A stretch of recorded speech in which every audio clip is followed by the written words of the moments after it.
Welcome, my friend, to another episode of Talk Music Talk with Boice. I am your host, Boice, and this is my podcast. TMT is a music interview show where I interview musicians, journalists, authors, whoever, talking about music and whatever else that might lead to. On this week's episode, I interviewed Jason Gross, and I enjoyed talking to Jason because as a self-confessed music junkie, we always enjoy talking to other music junkies, and that is exactly what Jason Gross is. He is the founder and publisher of the second longest running online music magazine, which is Perfect Sound Forever. If you're looking for music writing on all types of genres, which is kind of works in with what Talk Music Talk is trying to do, you will absolutely love this website. That's Perfect Sound Forever. Jason's also written for publications like Village Voice, The Wire, Relics, and he is just full of musical information, and we are discussing the year in music 2014. I think you will enjoy this discussion. Stick around for after the show for Coda, some last-minute tidbits that you should definitely stay around for. Here it is, my interview with Jason Gross. I'm here with Jason Gross. Jason, how are you doing today? I'm peachy creamy. Thanks very much for having me here. Appreciate that. Sure. Thanks for being on Talk Music Talk. And so I guess we can start. You have a zine or online magazine called Perfect Sound Forever. That's right. Yes. How did you start that? Why? When? This was back in about 1995. And basically, I was bored and lonely at the time. The net, or the web actually, to be specific, was kind of in its infant days, and there weren't a lot of websites, and people weren't taking it very seriously, and I was just kind of starting out with writing, and I thought this might be an outlet just to kind of get started with, and at first I was the only person, so I used names like Lewis and Clark, Anarchy, Billy Bob Hargis, and that kind of things. And then I met people who actually wanted to work with me, and eventually I got to the point I wasn't even writing anymore, I was just the editor. And then I found other people to work with me to edit, just to kind of proof and gather stories and talk with writers and that kind of thing. And it's now the longest-running online magazine, period. Okay. We weren't the first one. We were beat out by Addicted to Noise, a really good one by a writer named Michael Goldberg that went under. But I think we are actually a little older than Pitchfork, so we have that distinction. Nice. Yep, and still going, and it comes out every 2 months now. Okay. Yep. Did you know what you wanted the magazine to look like, or what you're gonna feature, the style of it? Well, one idea I had about it was that I wanted it to be something diverse. I mean, because I listened to a lot of different stuff, and if I kept writing about the same things all the time, that would drive me a little bananas. And so I was trying to include a mix of all kinds of styles of music and different perspectives. And when you work with other writers, that kind of helps because they're kind of thinking outside your mind, and they might come up with an idea that you might not have, and even perspectives that I don't agree with. I'll publish a story I don't necessarily agree with if it's a cogent argument. Okay. Or if they cover an artist I don't happen to like, which has happened before. And again, if they can say something interesting about that, fine, I'll put it out there if they have something to say about that. And I think that's the most important thing. But the other main thing was I was kind of sick that magazines would keep doing all the stories based on release dates. Okay. I could tell you what all the magazines out there are going to do based on what's coming out in December, January, and February. And there's so much to cover otherwise. And it seemed, I don't know, just kind of a limiting way to do that. And there were a couple of places like The Wire and Mojo, two British magazines, who would do that a little bit, but mostly they would just kind of pull stuff out and just say, boom, here this thing is. And there's no occasion to mark it. It's not even an anniversary. We just feel like doing a story on that. And I thought, what a great idea.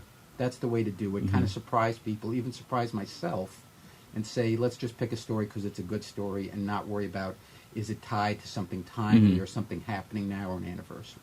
Okay. That kind of thing. So do you think that made a difference in terms of, say, mainstream magazines, like the different feel that Perfect Sound Forever had in terms of mainstream magazines that were focused more on like the whatever was coming out, like it was more like a press release? Right. So, do you think that made me think differently about my magazine? Yeah. Yeah, I mean, not to say that they were doing everything wrong. I just think that the way that they were doing it based on these release schedules was limiting. I mean, I think I understand why they need to do that, and I think that they have to some extent, but I think you also at least have to try things that are surprising, just kind of pull them out of thin air, saying, this is interesting, it just happened to come up in this opportunity to interview somebody or this information we just dug up. Let's do the story and not worry about timeliness, and we just think there'll be an interest in it regardless. Yeah. As opposed to that came out 6 months ago. Sorry, we can't cover it. Exactly right, and that's the thinking for a lot of the places. And again, I understand that, but that gets a little stale after a while. And I agree. Again, it's limiting. You have to kind of think outside that and think, why can't we cover all the millions of other things out there just because it doesn't happen to be on this timeline that we limit ourselves to? Yeah, that seems self-defeating to me. So how's the magazine changed from when you started it, over the years? I think hopefully I become a better editor. Some of the writers, I'm sure, would argue with that. But, I think that the more people you work with, the longer you do it, you kind of get a better feel of better way to present it. You get feedback from your audience about what they think about it. I kind of organize myself a little better about saying when should I start, soliciting articles or asking people. And also organizing the issue to say, it's a little too balanced about this. I want to see kind of different things there. But, I mean, if, like, the last issue, it had, 3 jazz pieces, and that doesn't bother me. Yeah. But I want to have other things and, cover other, kind of disciplines and not just say it's only going to be about this. So I think that's kind of, by doing it for a while, that's kind of helped me kind of organize it that way to say, let's cover a lot of bases. And so that even if somebody reads and said, well, I'm not interested in that, but that story, that's a little more interesting, I'll go for that instead. Okay. The latest issue has something on Eric Satie, a modern composer, and there's also something on Charlie Brown. Yeah. So maybe not everyone's going to... so not everyone's going to read both of those, but maybe they'll pick one or the other, and if they don't like those, well, there's a Sun Ra piece, a huge retrospective of dozens of his records, and go for that instead. You don't like that? There's 14 other articles you can go through and pick and choose whatever you like, as long as you find something that interests you. That's the important thing to me. And I guess the hope, too, is that people will come for one thing, but they will read the other things and maybe explore. Exactly, I do want people to be kind of thoughtful about that and maybe kind of stumble upon. I mean, that's the kind of beauty of the net. You hit one link and it takes you somewhere else. And if it's a good kind of varied publication, that'll do it itself, right in its own realm, where you kind of look at that saying, well, that's kind of interesting. A Charlie Brown story, I mean, okay, maybe I'll try that. Or Sun Ra, I kind of know about him, but I don't. Maybe I'll learn a little bit more through this. So hopefully that does, get people. And I hear that. I hear that back from them. They'll say, that was interesting. I never even, thought about it, or I just kind of stumbled across this, and that happens. And what I also find is people who were associated to the story we weren't able to reach out to, or we didn't know if it exists, will contact us and say, oh, it's so nice you did this article on this person, here's some more stories. Or sometimes they wind up writing a story based on kind of the further what we talked about or something else related to that. And that's kind of nice, to hear from that too and kind of expand on things. Okay, great. So were you a journalist before? No, that was really kind of how I started. That was another reason I did that, because I wanted to kind of be writing, and I didn't quite know how to get my foot in the door. And that did, one nice thing is it did kind of help me. That wasn't quite my intention, but it got I was Jim Derogatis of Chicago Sun-Times and Robert Christgau, who was at the Village Voice, both liked my work, and they both kind of pushed me along to start freelancing, and that's how I kind of got started with that. And they were good role models, even before I even knew them in terms of their writing. And they've been big supporters of what I've done and really kind of helped push me along and give me good advice about that. And I try to pass that along, too. When I work with writers, they'll say, when you might want to think about this, or, your sentences, they're a bit long. You need to kind of pause and let a reader breathe when he reads that. Or when you write a story, try to keep chronology. Don't skip around a lot. And people, I get it. I started out too, and I needed to have somebody say, it helps. Cross the T's, dot the I's, do it the right way, and that's how you learn. And hopefully I can do that. And, someday they'll be doing that too, and I'm sure some of them have. So that kind of passes it along. Were you a musician or just a music lover? And I think when I was a kid, I took piano lessons, some guitar lessons, and that's about it. But I don't know. I have a Chaos pad somewhere under all this junk. Okay. And one of these days, maybe I'll put something on SoundCloud under another name just for fun. I mean, one thing I've learned from interviewing hundreds of musicians is it's not a fun gig. Yeah, It's very It's hard. trying. You got to be really dedicated, really going to want to love to do it. And God bless the people that do and make good music, but you got to really have that mindset for it and that kind of hunger to do it. Yeah. And I think mine is to be a fan, to spread the word about it, tell other people about it. That's my place in the food chain for that, and I'm fine with that. Okay. Yeah. So did I guess the magazine reflected what you were like? Were you always like that in terms of different musical styles and what you liked? I think so, yeah, because, I mean, I started out as kind of a classic rock fan, and I'd kind of jump from one band to the other, and I kept getting bored easily. Yeah. So when I found out, I can listen to blues and jazz and rock, I'm like, that makes it a little more interesting. So that kind of helped me stay interested and kind of expanded my knowledge of other things, because once you learn the background about one, you see how they feed into each other, also how they're kind of different, and what makes each of the kind of styles interesting. So I think that kind of thing kind of deepens your appreciation for all the styles of music. You kind of get into that. Okay. Yeah. Did you grow up in a musical family, or people like a lot of listening to music? Not really. My dad was kind of mostly into classical. Okay. He did not like rock at all. My mom, she was a little more open. She was, what was she into? Harry Belafonte and Helen Reddy, which it wasn't for me. We had to listen to that on long car trips. So, I mean, whatever. But I don't know. I kind of picked it up on my own, I guess. Okay. So, how did you discover, like, record store? How did you discover new stuff from record stores? Or I think from kids? magazines, from the radio. I would read like Cream magazine, Rolling Stone, Circus. When I'd go to stores, I would find zines.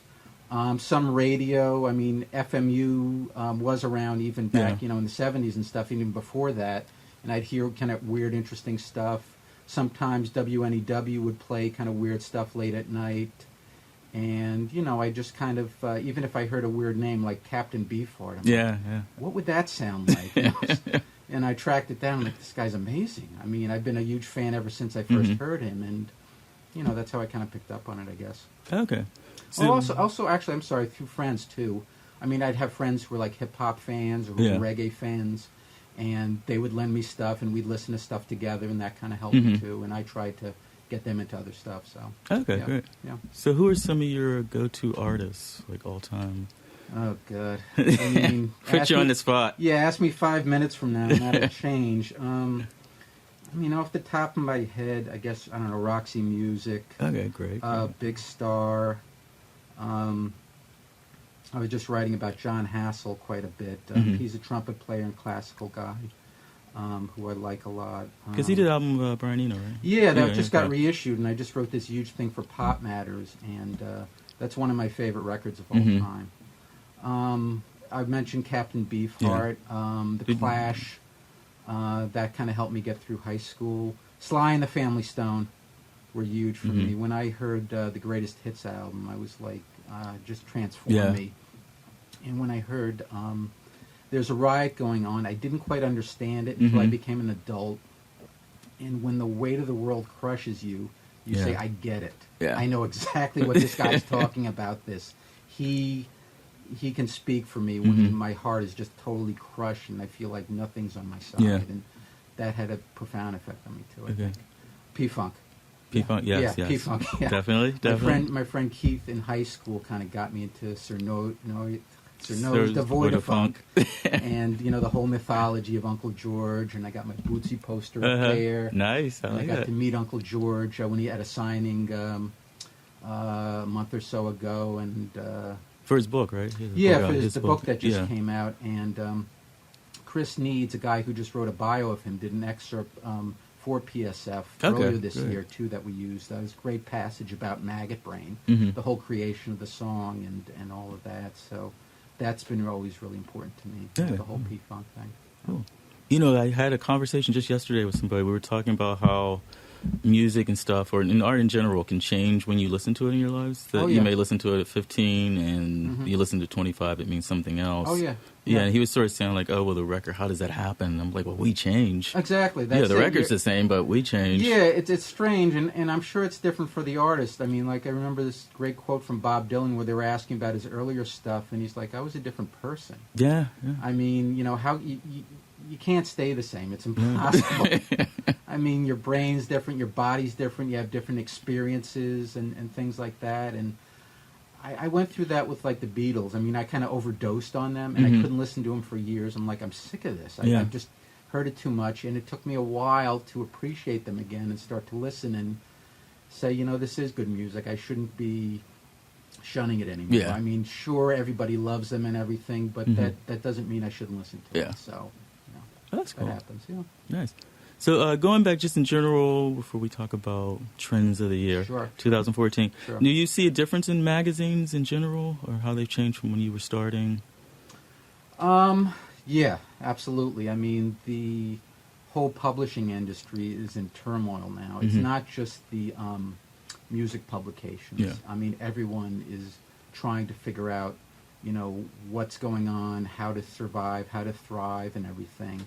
So it's a big question mark, and you know, for solutions, it's just, I think you have to be open to whatever is kind of coming out there, and kind of dip your toe into things that you think are promising, and maybe experiment a little, stick your neck out a little bit with things, and also don't get too used to things, because the cycle of innovation is getting faster and faster, and you know, when people say, what's the solution to all of this, there isn't any. Yeah. And that's what scares the hell out of people, because they think, if I just did this, it'll solve all my problems. Yeah. And I keep thinking, oh, you don't get it. There's no one answer to it. Yeah. There are a series of answers that you have to keep pursuing, and that scares people, because journalism isn't always attuned to technology and innovations in it. And I don't think enough people in journalism, editors and writers, kind of get that yet. Yeah. I mean, some do. Some that are native to it, that kind of start out online. They, you know, they have the advantage that they don't have to kind of shift anywhere. They're already there. Yeah. But I think for the old school kind of brick and mortar places, they're having a lot of problems figuring that out, and that's hurt them a lot. Some have gone under. They've had to scale back. They're going online only, and it's a problem. But again, you have to think. There's no one solution. There's no quick fix, and any fix that you do find now that's successful, it's probably not going to be successful next year. So get used to that. You gotta keep rolling with it. Otherwise, you're not going to stay in the game. It's challenging, but that's how it's going to be from now on, I think. You know. So you're probably in the right place being online. I guess, yeah. I mean, but I mean, the thing is, I do this out of a labor of love. I have no ads. I don't make any money. I mean, I lose money technically because it's my time, and I have to pay for the space and everything. Yeah. And writers also do it out of the labor of love, so I try to be nice to them and work with them and promote their stuff. But yeah, I mean, that's the same thing with a lot of people who blog. Yeah, you know, they don't always. A lot of them, most of them, don't make money off of it, but they just have to tell the world about it. They're impassioned about it, and I guess that's how I am too. You know, I just love music, and I love talking about it and telling people about it and putting all these things out there. Great. Yeah. We need more people like that. Oh, thanks. Good. So for 2014, as we wrap up the year, yes, did you see any trends or things, or what stood out to you over this year? The most interesting story, I thought, was the whole rift that Taylor Swift had with Spotify. Yes. Because that brought up a lot of questions, and it's a lot more complex than her just saying, I don't want to play ball with you guys because you're not doing it the right way. She is on other streaming services. Yeah. And the issue was not just that she didn't like them in particular, it was a complex thing of saying, you guys are offering this for free. Most of it is for free, and I don't like that. You know, there should be a value for it. That's at least what she said, and I'm sure that's it also, but I'm sure behind the scenes also, her and her management said, you guys aren't paying us the right amount. Yeah. That's how Spotify works. If a big artist with a lot of leverage comes to them and says, you better change the rates for me or Yeah. I pull it. Usually they'll play ball, but in this case, I guess they miscalculated and, they lost their catalog. The problem with the whole thing is streaming is part of the future. And to say that that's the wrong way to do things is to then ignore the question of, okay, what's the right way? Yeah. Physical product is drowning. It's disappearing. Yeah. Even sales of digital stuff, Have gone down. that's going down too. So if that's gone and the CD sales and vinyl sales aren't making up, how are you going to make money? Yeah. So then the counter argument to that is streaming doesn't pay as much as it should. Yeah.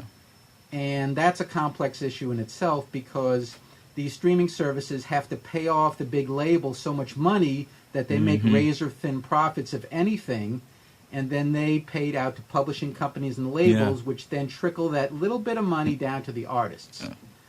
And is that enough for them to live on? Mostly, probably not. But I mean, to say that that's bad, yes, there's a point and there should be a better way to do that, but that also ignores the fact that there weren't any good old days where artists were all getting paid fairly and everybody made a nice living. It's always been a tiny sliver of artists who could do it full time and do it as their only work and not really worry about money. So, yes, the system is broken, but it's always been broken. Yeah. And to say that we'll just, squeeze as much out of the streaming services and that'll solve all the problems is totally unrealistic. That's not going to cut it. Yeah. With the artist having problems getting paid from these services, I think that's had some kind of effect also on the quality of music. Yeah.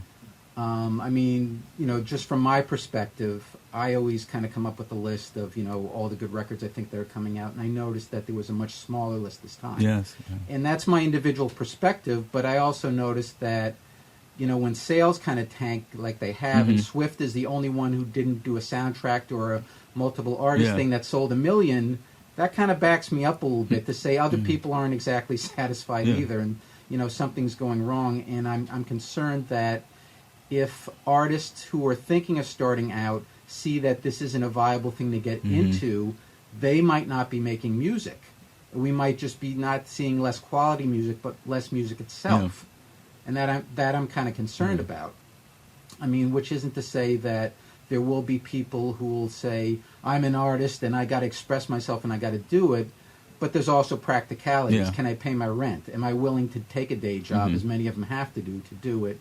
Or do I want to just do it to get laid and get a big apartment and a lot of cars? And, people can still make great music with that kind of thought process. But the thing is, if they think that it's not viable, we might lose out a lot on that. And I'm kind of concerned about that. And the other part of that is when you see all these stories about, I know I'm kind of feeding into it, about the state of the industry and how it's going down, that kind of perception is going to kind of leak out and say to artists, this is a bad idea. Yeah. You better do something else. You want to express yourself, go ahead, but this is not the way to do that. Yeah. So I'm kind of concerned about that perception is going to be out there, and that might lead to, less music and less quality music out there. Because usually at this point, there's already, tons of the holiday releases, and, it seems like there's no major artists. And she was the first platinum for this album. year. Yeah, actually, I think up through maybe the year before that, when Eminem put out his last record, it might have been even 2012 that the last thing came out that was platinum. Yeah. That's how bad things have gotten. And, admittedly, that's sales, and, as we're saying, those are kind of shrinking, but again, it kind of feeds in that perception that there's trouble in the business and nobody has a solution, and streaming seems to be the most viable thing, but there's problems with that, and artists can't seem to get by with that. So what's the solution? We don't know. Yeah. What's the alternative? And again, that kind of feeds into the problem of the amount of quality music or the amount of music itself that's going to be out there. And, I worry about that because I'm a music fan. Yes, same here. So if streaming sales have gone down, then where are people still, just stealing music, or what is the deal? It's not that streaming's gone down. Actually, streaming's the one thing that's increased. But the problem with it is that you need a hell of a lot of streams before you make any decent money off that.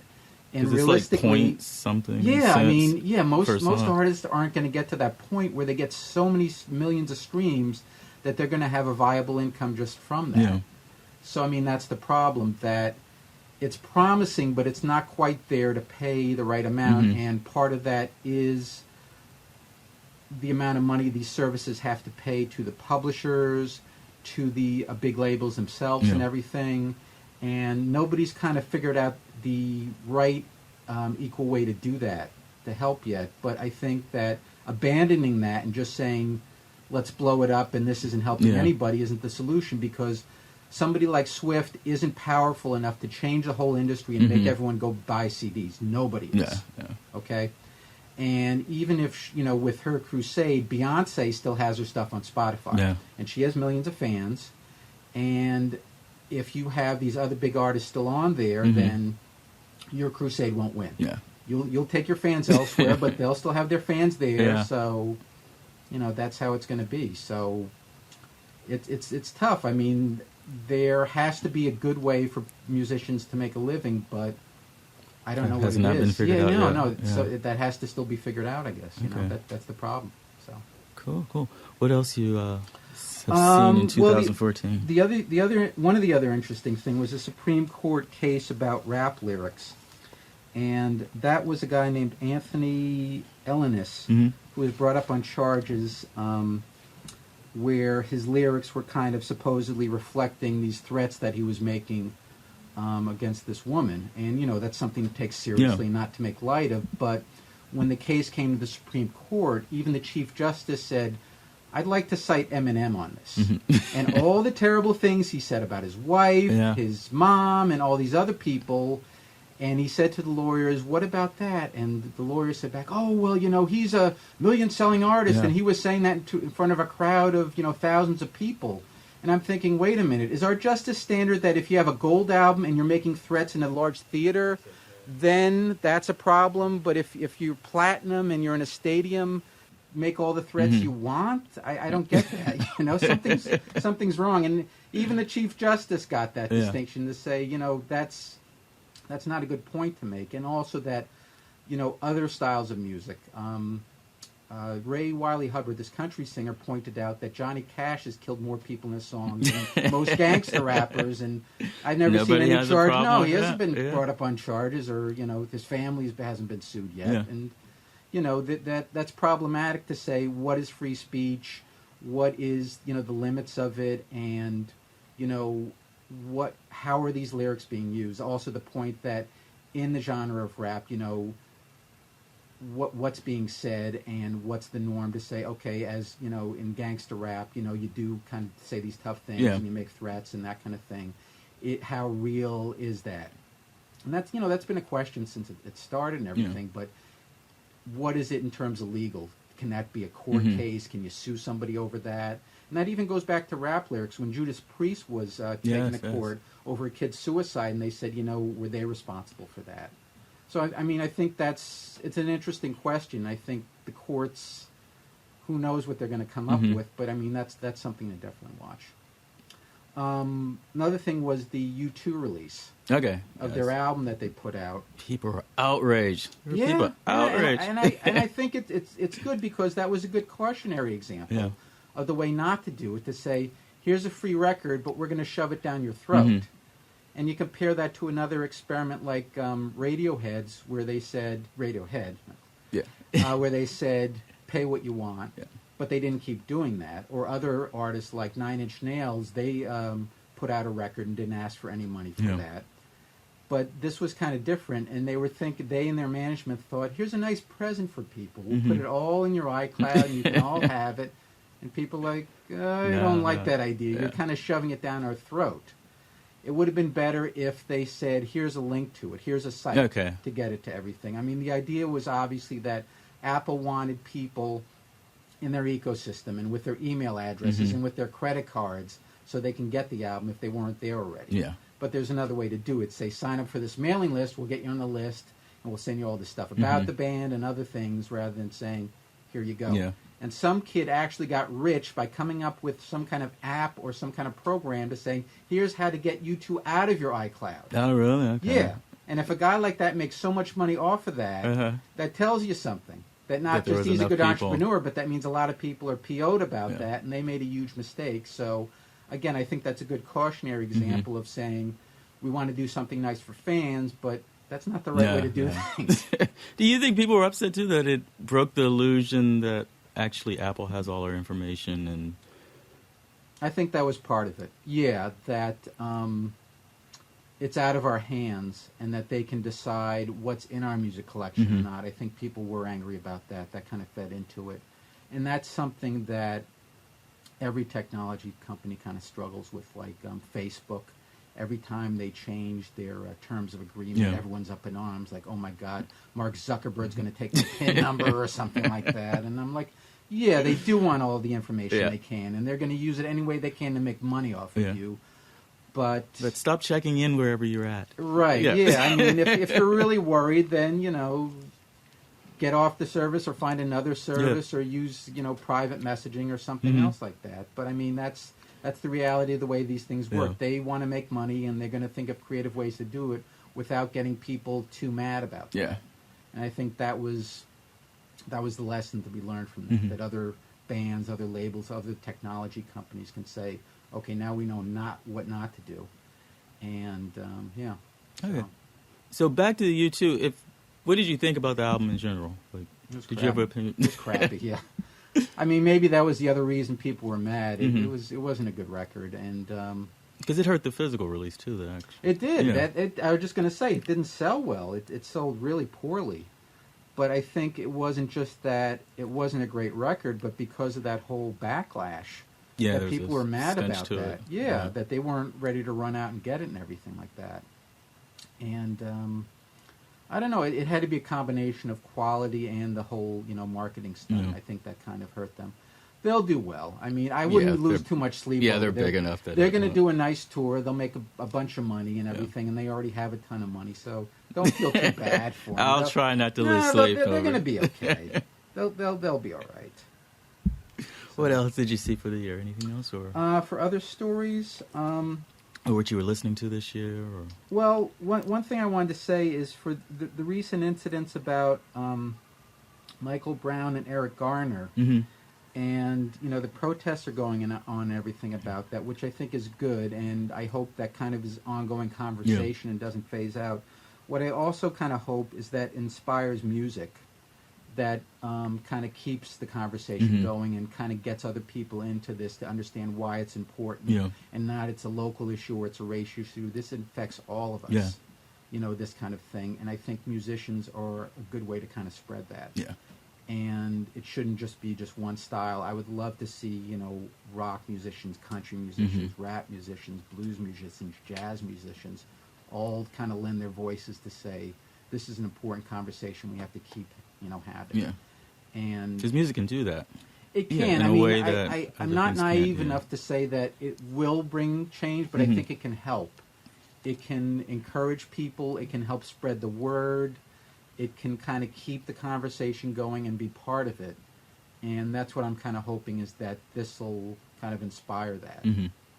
I mean, right now as we're sitting here, I'm betting up people are doing that right now. I'm really hopeful about that, and I think that'll kind of help the cause. And with the technology that can come out immediately. That's a great thing, is that you don't have to wait saying, okay, we're going to go to a pressing plant, we're going to put it out. You just go to SoundCloud, you go to, you can put it on iTunes instantly and all these other places, and boom, it's out there. You could record it tonight, and it's out instantly. So, yeah, I do hope that happens. I think that would be a really important part of it. I agree. Yeah. So what were you listening to this year, or what stood out for you? What was my favorite stuff? I'm actually coming up with a list now as we speak. Sleaford Mods is this English rap duo, and they sound like a pair of guys who stumbled out of a bar, kind of punky kind of stuff, and I really like them a lot. They just did their first show in Brooklyn, and you can't always understand what they're saying, and you can't always understand the references, but there's such force to it that it doesn't even matter. It just kind of compels you anyway. So I like that a lot. I don't know why, but for some reason I actually like Bruce Springsteen's new record, even though it's outtakes and leftovers and covers, and he hasn't made a good record for decades. And I say this as an old fan. I know his limits, but some reason it came together. I don't know. It's because he had Tom Morello with him or what, but it's just a good, compelling record that kind of flows together. I like that a lot. Other ones that I liked, trying to think. I actually like the Pixies record, and again, that's kind of baffling because that was just basically them collecting the EPs they came out with recently. And again, I didn't think of anything when I first heard those records, but put end to end, it really does make a compelling case for them about why they should be back, even if Kim isn't with them. Yeah. They still have a good sound and everything to them. Chrissy Hines' new record, I liked also. Yeah, I haven't heard that yet. Yeah, it's a good album, and it's kind of amazing that she's gone this long without being solo. I mean, she has been the Pretenders and everything, and for whatever reason, she decided, okay, I'm going to put my name on something now, and for adult rock, she does a lot better than other people her age. I think, she still kind of has the vigor to her, and she has a great voice. It's kind of the sultry moan. Mm-hmm. It's really compelling, and I like that. Amy Ray, who used to be in the Indigo Girls, who I hated. Yeah, me too. Yeah, terrible. But I never got the Indigo Girls. Me either. No, I hated that. But she is much better as a solo act. She had a really good solo record. I believe it's called Goodnight Tender, and I think that it's a much better sound for her. She's not so fey anymore, and she's writing about her dog, about Greg Allman, and it's just a nice record. I like that. She was with Greg Allman, right? Well, no, she wrote about the song about it. Oh, okay. Yeah, no, I think that was way before her time. Okay.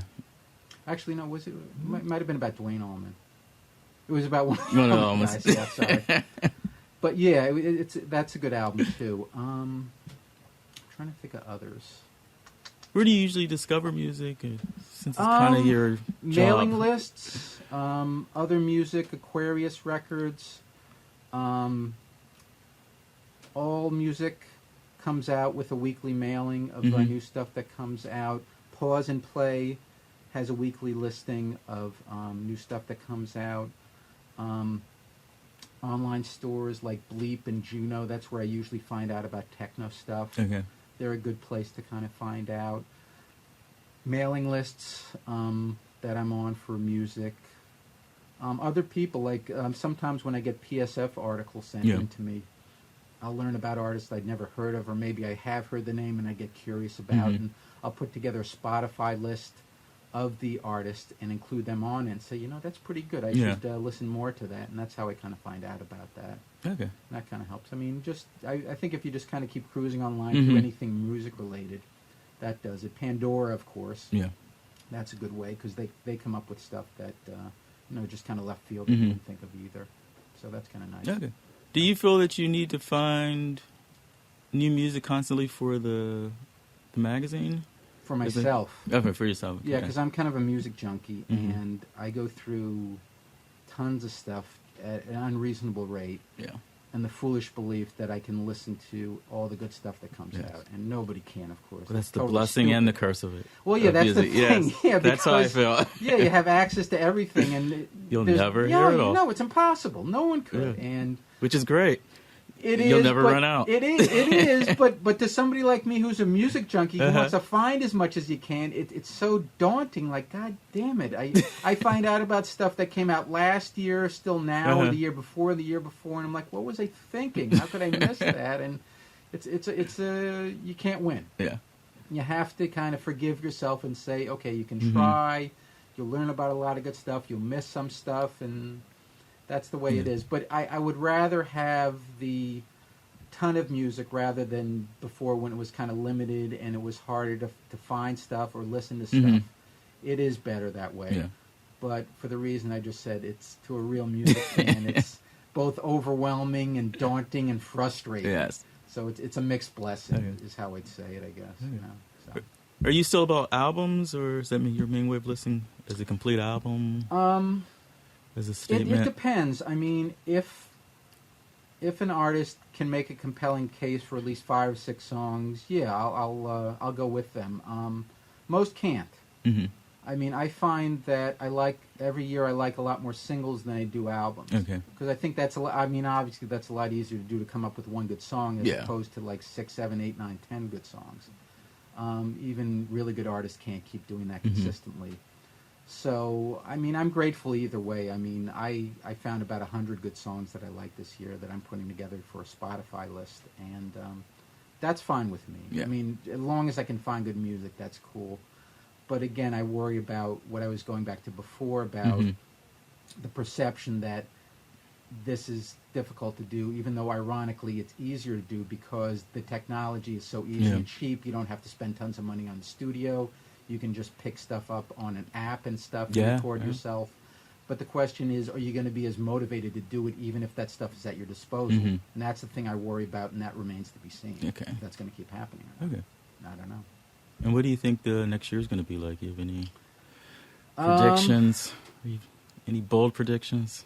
Turmoil. Yeah, definitely with publishing. It's going to keep getting worse, I think, for a lot of publications. I mean, Rolling Stone just came out now with this big mea culpa about their UVA story, and that's giving them a big black eye. And they went through a lot of personnel changes this year, even before that. And so is Spin. I mean, they're kind of treading water, and I feel bad about that. And they're just online now. Yeah, but I mean, even there, they keep rolling over, personnel and everything, and it's going to be tough for these kind of old school brands to kind of stay around. I mean, luckily, there are other online things that kind of fill in the gaps and do things, but I think for the older ones, they're going to kind of tread water and have problems, and we're going to have to kind of look towards the newer ones and other places. Places that aren't exclusively music, like The Atlantic has been coming out with a lot of good music articles. Grantland, which isn't exclusively about music, they've had a lot of good music articles. So you're going to be seeing a lot more of that, I think, as these things kind of shake out. And because of that, you're going to need curation. Places to say, here's a listing of good articles. And there are places like that, like Music Def, Arts Journal. I try to do that. I'm coming up with a year-end list of best music journalism for Red Bull Music Academy. Okay, great. And I think that kind of helps, steer people to say, here's where you find all these things, because I think that's exactly what's going to happen. It's going to be more diffuse. You're going to have to keep looking for it, and you'll need these aggregators to say, here's where all these stories are and everything. Okay. That's what's going to happen, I think. Well, wasn't it what Beats music was supposed to be with the music? What the curation? Oh, yeah, with that. Well, I mean, that's part of it, too, and there's the theory that, having that has lessened the need for having journalists. Okay. When you have these lists through places like that and Spotify, maybe you don't need writers to tell you what's what anymore. And I understand the argument for that, but I think they can coexist. And I think good writers can give you context. They can find good stories. Or for the stories that are out there, they can give you intelligent things to think about and further the conversation. So, I mean, hopefully that doesn't die off. And I would suggest that anyone who likes what they read, contact the editor, contact the writer, and spread the word and tell other people, because that's the way that good writing is going to stay there. If you support it and tell other people, otherwise it's going to start disappearing. And that doesn't happen enough. I talk to a lot of freelance writers, and they tell me that they don't hear from people. No one they don't get them. feedback. They don't hear any kind words, and I feel bad for them. And this stuff is only going to keep getting out there and thriving or even growing if people kind of spread the word about it and support it. Not even with money. I mean, it would be nice if we could, pay for subscriptions and that kind of stuff. That would be great. But even if you can't do that, share links. Put it on Facebook, on Twitter, email people, write to these editors, write to these, great authors and writers and stuff, and tell them you appreciate their work, and that'll help further. I think that's really vital. That's important. Yep, sounds good. Yeah. So, thank you. Where can people find you online? Oh, yeah, absolutely. Yeah, that would help. Okay, I should plug my day job, too, but let me start with Perfect Sound. Okay, so Perfect Sound Forever. It's easy. It's perfectsoundforever.com. We just came out with an issue at the end of November, and we're going to have another issue at the end of January.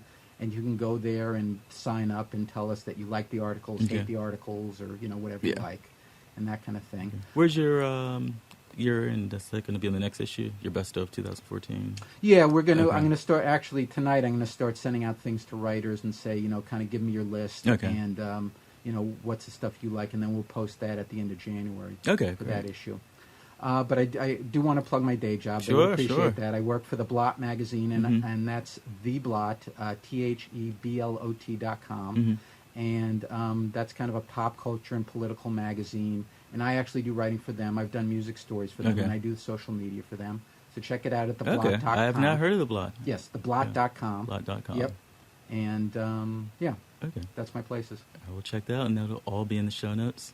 Thank you. Very Appreciate great. that. My thanks very much for having me on. I really Sure, enjoyed sure. this. Anytime. Thank Excellent. you.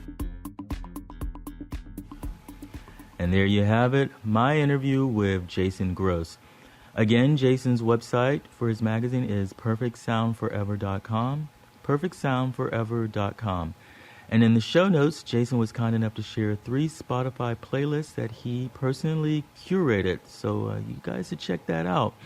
If you're enjoying the podcast, I'd appreciate if you would head on over to iTunes or Stitcher Radio and leave a very kind rating and or review. That would be greatly appreciated. Also, check out the website, talkmusictalk.com. That's talkmusictalk.com. Thank you for listening. I hope you enjoyed yourself, enjoyed this episode. Till next time, this one's for you, Liz.